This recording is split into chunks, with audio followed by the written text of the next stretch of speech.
নমস্কার বন্ধুরা, আমার ইউটিউব চ্যানেল সবুজ পৃথিবী গার্ডেনিংয়ে সকলকে স্বাগত জানাচ্ছি। বন্ধুরা, গতকাল আমি ভিডিও বানিয়েছিলাম যে আদা কিভাবে বাড়িতে টবে চাষ করা যায় সে সম্পর্কে। তো চলুন বন্ধুরা, আজকে জেনে নেওয়া যাক আদার উপকারিতা কী রয়েছে, অপকারিতা কী রয়েছে, কারা আদা খেতে পারবে না এবং আদা খাবার পদ্ধতি সম্পর্কে। তো ভিডিওটি শেষ পর্যন্ত দেখার এবং ভালো লাগলে লাইক করার, বন্ধুদের সাথে শেয়ার করার অনুরোধ জানাচ্ছি। এবং আমার চ্যানেলে যদি নতুন হয়ে থাকেন তাহলে অবশ্যই আমার চ্যানেলটিকে সাবস্ক্রাইব করে পাশে থাকার অনুরোধ জানাচ্ছি। বন্ধুরা, আদা একটি বহুল ব্যবহৃত মশলা ও ভেষজ উদ্ভিদ। রান্নার স্বাদ বাড়াতে এটি অপরিহার্য উপাদান হিসেবে ব্যবহৃত হয়। শুধু রান্নায় নয়, প্রাচীনকাল থেকে আদা ওষুধ হিসেবেও ব্যবহার হয়ে আসছে। এতে প্রচুর ঔষধি গুণ রয়েছে, যা হজম শক্তি বৃদ্ধি, ঠান্ডা কাশি কমানো, শরীর গরম রাখা এবং নানা রোগ প্রতিরোধে সহায়তা করে। আদা আমাদের দৈনন্দিন জীবনে যেমন রান্নাঘরে স্বাদ বৃদ্ধিকারী উপাদান, তেমনি ভেষজ ওষুধ হিসেবে স্বাস্থ্যের জন্য গুরুত্বপূর্ণ ভূমিকা পালন করে। আদার যে উপকারিতাগুলো রয়েছে সেগুলো চলুন একে একে জেনে নেওয়া যাক। প্রথমত বলা যেতে পারে আদা হজমে সাহায্য করে। বদহজম, গ্যাস ও পেট ব্যথা কমায়। সর্দি কাশির উপশম করে এই আদা। শরীর গরম রাখে ও কফ কমায় এই আদা। প্রদাহ কমায়। জয়েন্টের ব্যথা ও ফোলাভাব কমাতে সহায়ক এই আদা। বমি বমি ভাব দূর করে। গাড়ি বা নৌকায় ভ্রমণ হওয়ার কারণে অনেক সময় বমি বমি ভাব হয়, যেটা আদা দূর করতে সহায়ক। রক্ত সঞ্চালন উন্নত করে। হৃদযন্ত্রের জন্য উপকারী এই আদা। রোগ প্রতিরোধক ক্ষমতা বাড়ায় এই আদা। শরীরকে সংক্রমণ থেকে রক্ষা করে এবং শরীরের রোগ প্রতিরোধক ক্ষমতাকে বাড়িয়ে তোলে। ডায়াবেটিস নিয়ন্ত্রণে সাহায্য করে এই আদা। রক্তে শর্করার মাত্রা নিয়ন্ত্রণে সহায়ক এই আদা। আচ্ছা, আদার উপকার সম্পর্কে তো জানলাম, কিন্তু এবার আমরা জেনে নেব যে আদা কিভাবে খেলে আমরা উপকারিত হতে পারবো। তো যাই হোক, আদা খাওয়ার পদ্ধতি সম্পর্কে একটু আলোচনা করা যাক।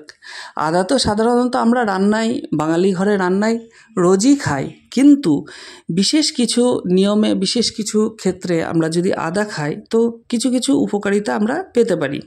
যেমন কাঁচা আদা ছোট টুকরো করে চিবিয়ে খেলে গলা ব্যথা ও কাশি কমে।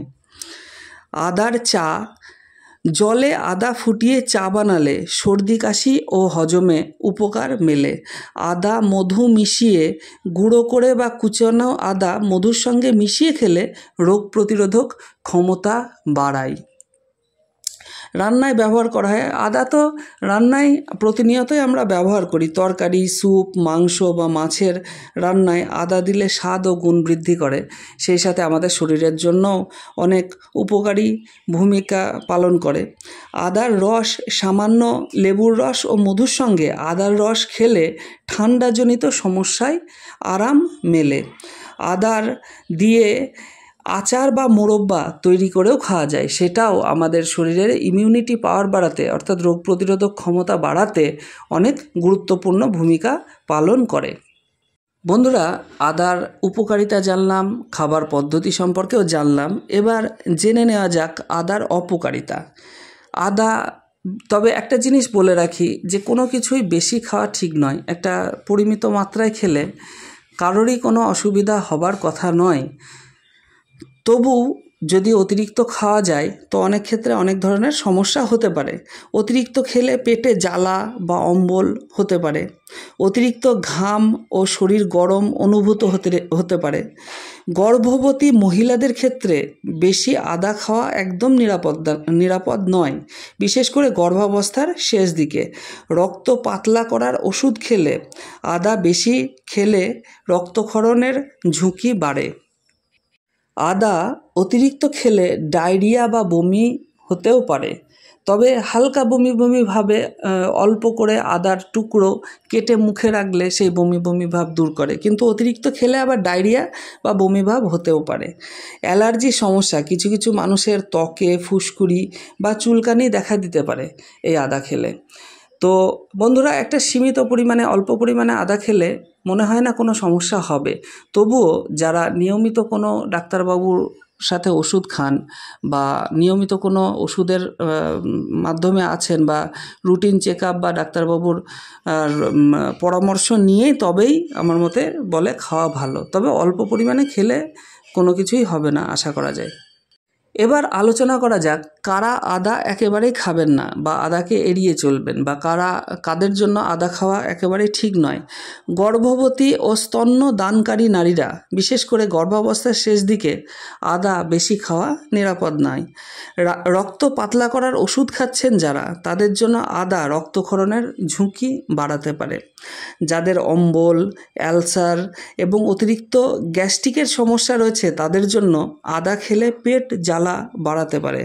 ডায়াবেটিস রোগী যারা, আদা রক্তে শর্করার মাত্রা কমাতে পারে, তাই ওষুধের সাথে নিয়মিত আদা খাওয়ার আগে অবশ্যই চিকিৎসকের পরামর্শ নেওয়া উচিত। অতিরিক্ত ওজন কমাতে চাচ্ছেন না যারা, মানে ওজন যারা কমাতে চাইছে না তাদের জন্য আদাতে ওজন কমানোর প্রবণতা বাড়াতে পারে।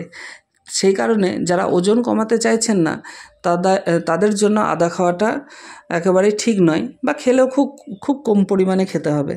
অ্যালার্জির প্রবণতা রয়েছে যাদের, তাদের জন্য আদা খেলে ত্বকে ফুসকুড়ি বা চুলকানি হতে পারে, তবে অল্প পরিমাণে খেলে মনে হয় না কিছু হবে।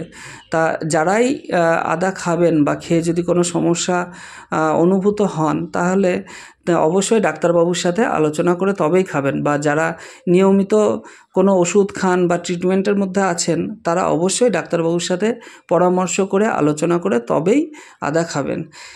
বন্ধুরা, ভিডিওটি আর বেশি বাড়াচ্ছি না, ভিডিওটি আজকে এই পর্যন্তই শেষ করছি।